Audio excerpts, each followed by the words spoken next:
I too will talk about war in a way as a postal system.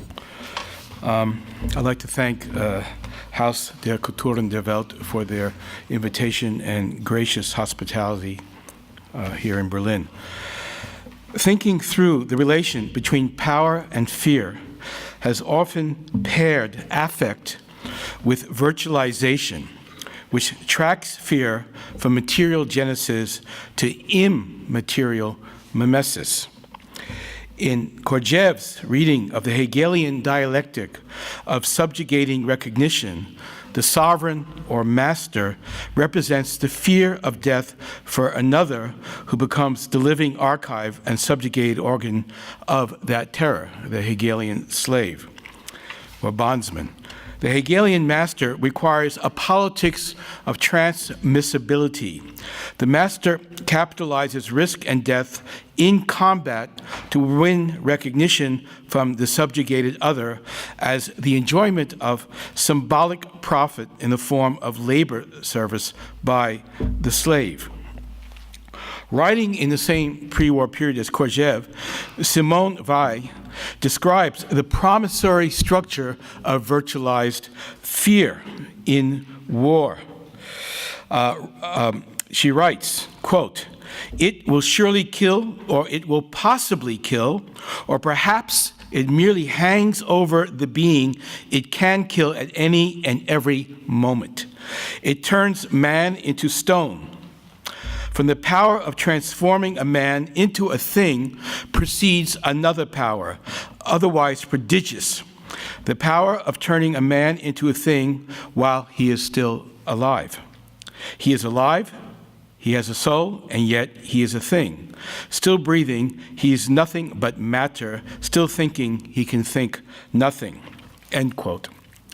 I suggest that new forms of executive power are reworking affective, phobogenic power through virtualizing regimes of insensibility inferred by Weil's reference to desubjectification and thinghood.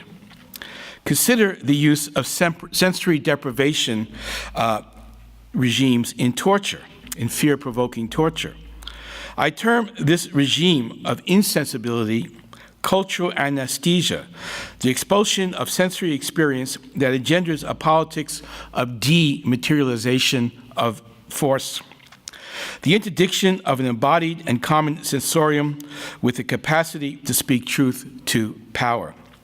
Such sensory stratification and deletion prepares the socio-cultural conditions of political apperception, the violence of blanking out violence that minimalizes the collective capacity for its public witness, seditious recirculation, and dejustification. The facticity of justified and mediatic war originates in a falsification that institutes the ontological difference between factuality and actuality, barricading the former from the excessive dissonances of the latter. To propose the orchestrated disjuncture between factuality and actuality is not to arrive at a determining, uncontestable ground beyond masking ideologies, but rather it is to explore that fissure in itself as a generative power that proceeds by way of the essential, needful, and designed accident and catastrophe from which surplus political value is extracted. And I'll be talking about the insensibility of the accident or the catastrophe. We are living the time of wartime as a time out of time, as a fall out of conventional time that fractures any militarized idea of progress. Jacques Derrida names such temporal dislocation the contretemps, which is poorly translated by the English term accident and better glossed as counter time.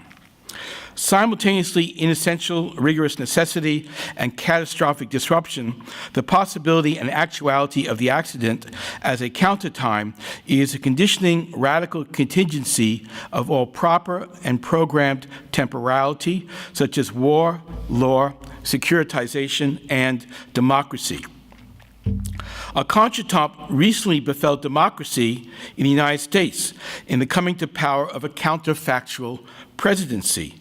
It's but a brief slide from the contretemps of phobogenic, absentee Iraqi WMDs whose fabulation justified invasion, to the current countertime of presidential rules by alternative facts, with a phobia of actuality. The contretemps carries the formative sense of a mishap as a blow to the body. The phrase à contretemps, originally a 17th century category of fencing and combat, diversely signifies an inopportune movement of a weapon, a false time, a motion out of time, an unexpected and untoward event, a reversal, a random but intervening occurrence, and being in countertime. Allumage à contretemps is a military term meaning cross-firing, when the state or the military shoots at itself. With the advent of the contretemps, the portentous breaks into our universe in the form of a parallel creation, a breach of procedure that disrupts extant moral order and social syntax by accelerating the separation of monads, infinite distance, the disconnection of experiences, end quote, from Derrida. The historical experience of the contretemps disconnects internal time consciousness from the institutionalized metrics that compress social time and space into synchronized measure and meaning. Again, from Derrida, for there is no contretemps without the pledge, the vow of synchrony, the desired sharing of a living present, end quote. The contretemps does not achieve the status of a codified norm, and is denied the stature of a legible action. In its anomic illegibility, the contretemps is the action of a non-action, a figure of occluded and encrypted significance within a computational regime which can prove determinate in the very last instance.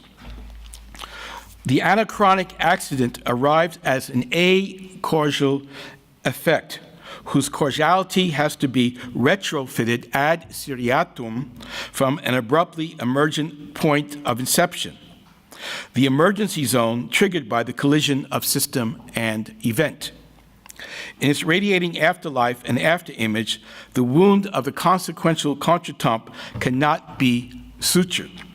It unfolds as the elusive cause of the so-called cause, undermining our capacity to catch causality in the act.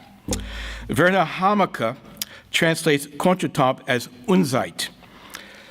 This is, quote, I'm quoting Hamake, the pre-possibility of all temporal possibilities that does not precede these within a time series.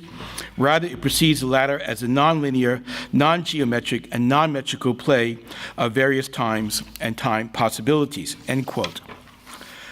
The contretemps is the rupturing of a single and organized temporality of which justified war was once the highest expression.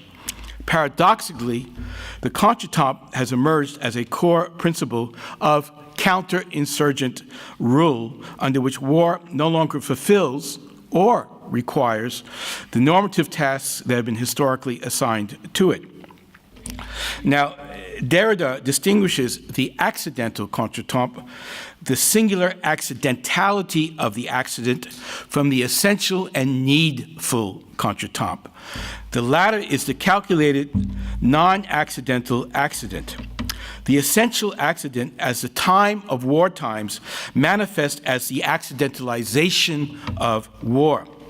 Accidentalization does not reduce war to haphazard mishap, though this is claimed by the ideology of excusable collateral damage. Rather, the needful or required contretemps infers the mobilization and politicization of the accidentalized. This accidentalization of the accident implies a deliberate action upon the accident as concept and event. The accident is placed under erasure, sur la tour, to signal its historical and semantic inoperability. In being retained in the discourse of war beneath the mark of its defacement, the canceled and deferred concept of the accident signals a flashing emergency zone, A contretemps has befallen the accident in its historical and conceptual trajectory. As Jean-Luc Nancy observes of the Fukushima disaster, the essential accident under the rule of capital must be conceptualized as more than a catastrophe in its calculability and risk assessment, and as no more a catastrophe in functioning as a utilitarian algorithm for generating convertible surplus value through disaster accumulation. For Nancy, considering the commensuration of more than a catastrophe and no more a catastrophe, quote, it is this equivalence that is catastrophic. Consider the emigration of American forces from the confessed contretemps in Iraq to the good and necessary war in Afghanistan. The catastrophe of Iraq provisioned an alibi, which of course translates as elsewhere, provisioned and elsewhere of military political renewal in a stalemated Afghani war. When speaking mournfully, and here's another example, when speaking mournfully to CNN of the Gazan civilians killed by Israeli missile strikes in 2014, Netanyahu claimed, quote, all civilian casualties are unattended by us, the Israelis, but actually intended by Hamas. They want to pile up as many civilian dead as they can because somebody, they said, I mean, it's gruesome, that they use telegenically dead Palestinians for their cause. They want the dead, the more, the better, end quote, from Netanyahu. In Netanyahu's phantasmagoria, each carefully launched Israeli missile exemplifies a ballistics of innocence in being subject to a mishap through its refunctioning by a Hamas impudently committed to the mechanical reproduction of televisual Palestinian dead. The true violence of Gaza is cast in lead by Netanyahu as the self-enclosure of the agent and patient of force exclusively in the Palestinian body politic. Appearing under Erasure, a quote from Solomon J. Solomon, who was one of the inventors of camouflage in World War I. Quote, invisibility in everything is the thing we aim at in modern war, end quote. The accidentalization of war crimes is fully to the fore in the abduction of combatants and non-combatants in pogroms of enforced and disavowed disappearance.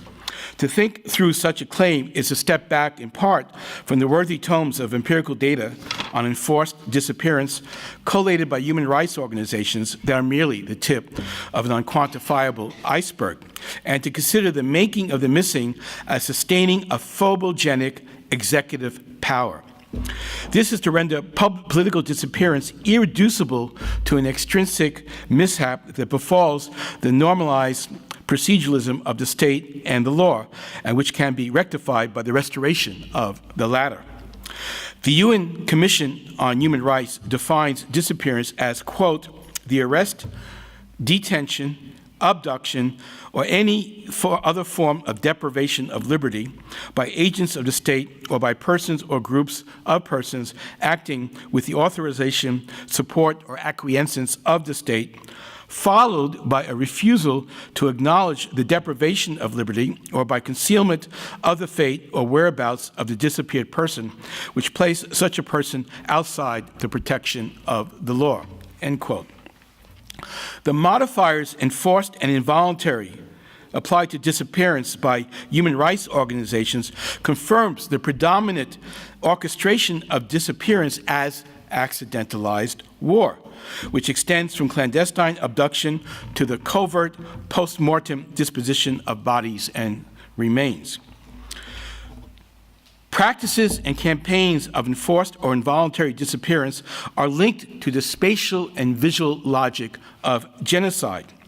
Following Hannah Arendt on genocide, I contend that enforced disappearance attacks the right to appear on the earth, and declassifies persons and populations as proper for cohabitation on the terrestrial surface. A nomos of the earth is advanced through an enactment through enactments that void a right to the earth and to the diversity of cohabitation. In barring the disappeared from the terrestrial surface, the deletion of somatic materiality and biographical gravity, by which the missing becomes politically posthumous and historically anachronistic. Here, the executive power delimits its dominion not over the amassed corporeality of a body politic, nor even the bent backs of the subjugated, but over the ephemeral historical dust and faded footprint of the absentee. Now, genocidal operations can become public events through infrastructural mobilization and official manifestos of national cleansing. In contrast, many regimes of enforced disappearance are frequently accidentalized, randomized, and rendered acausal by a power committed to the disappearance of its disappearances. Both the missing and the act of vanishment are literally placed under erasure, not completely voided, but subsumed under the quasi-opacity of a retraction that is rescripted as a nondescript mishap inflicted upon those who will henceforth become nondescript.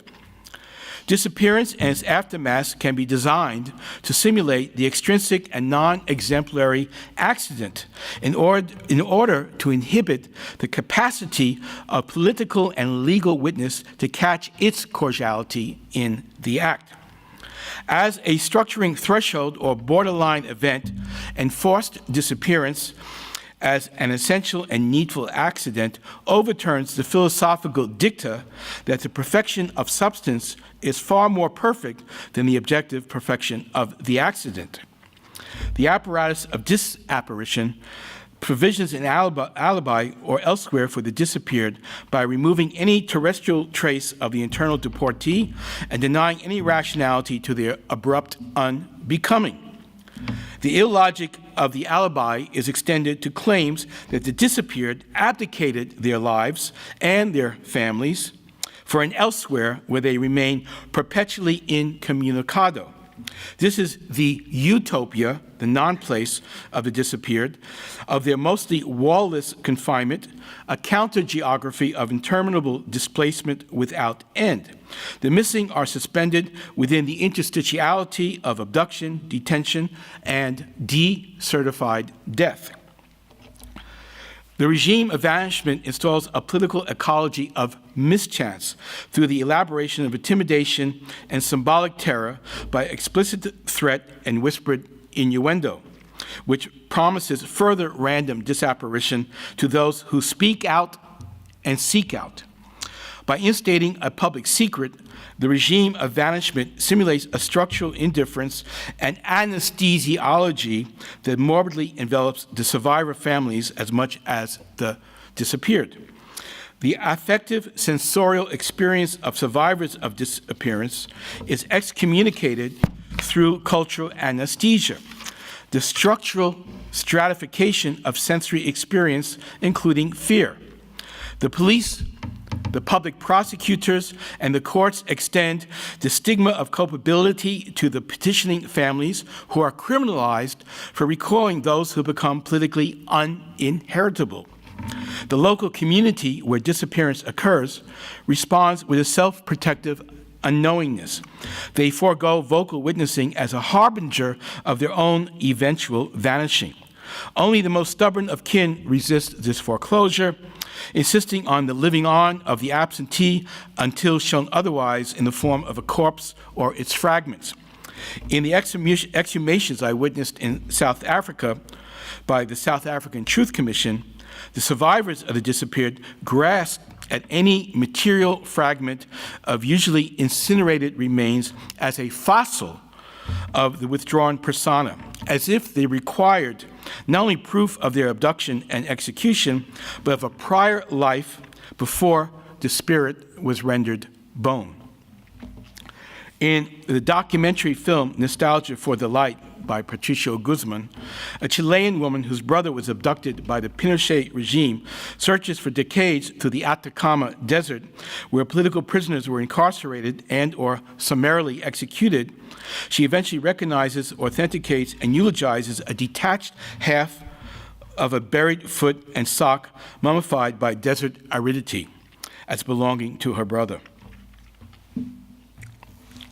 The Disappearance of Disappearance captures social torsions that Orlando Patterson associates with slavery, in particular social death and natal alienation, in this case cloaking both the disappeared and their affected families and related survivors.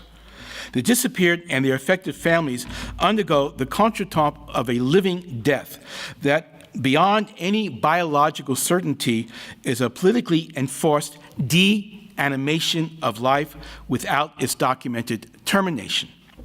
Social death in Patterson is enchained to natal alienation, where the disappeared are forcefully estranged from their birth and all of its biosymbolic nuances that have been explicated by Hannah Arendt. Natal alienation removes the disappeared from the locus of their birth as kin, subjects, and citizens, from their ascendants and descendants, and from the generic biopolitical condition of natio that constitutes the civil subject in the nation state. For Arendt, natality is not just biological, but the ability to bring something new into the world, to initiate the unprecedented and the unrepeated.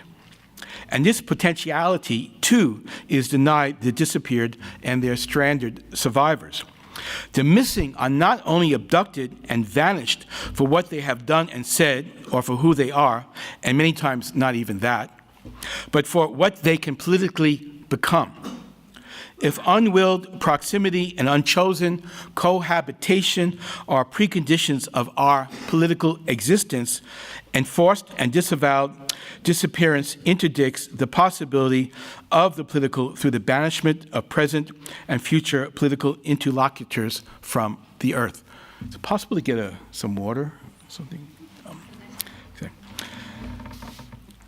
Intestinal discord. A tropology of devourment haunts a regime of vanishment. This is a militarized cannibalism wherein the disappeared, the event of their disapparition, and the socio-cultural memory of the event are voraciously consumed by an executive power.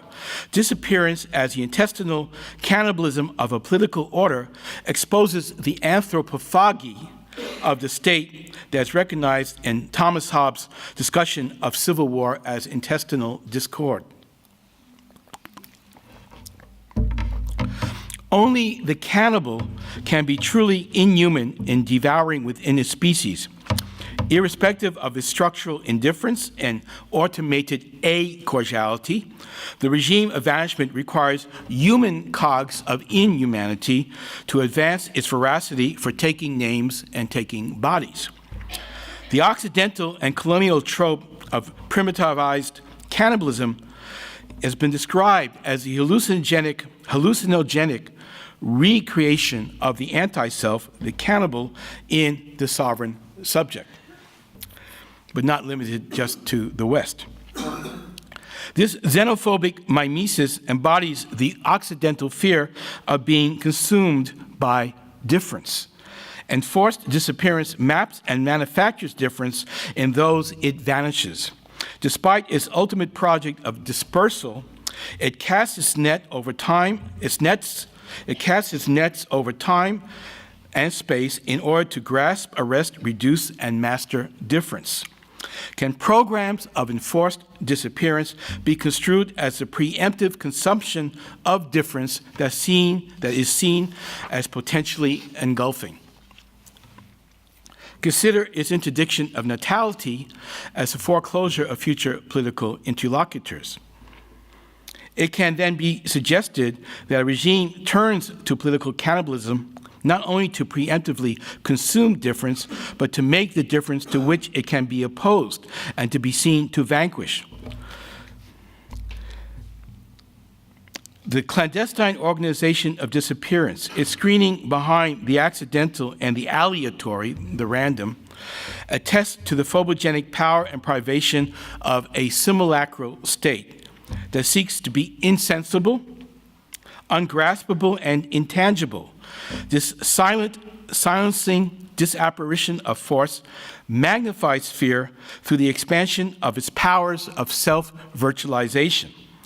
The disappeared and the collaterally damaged suffer the mishap of the simulacral, for they carry the virtual death of the structuring enemy, the proper enemy, by becoming that death. What is disappeared or named as collateral damage is a trace of the proper enemy that is erased as that trace. The victims of disappearance and collateral damage constitute the non-arrival of the enemy. They materialize a missive that has missed its mark and illegibility gone astray, scratched out and misaddressed. Here's the postal model of war again.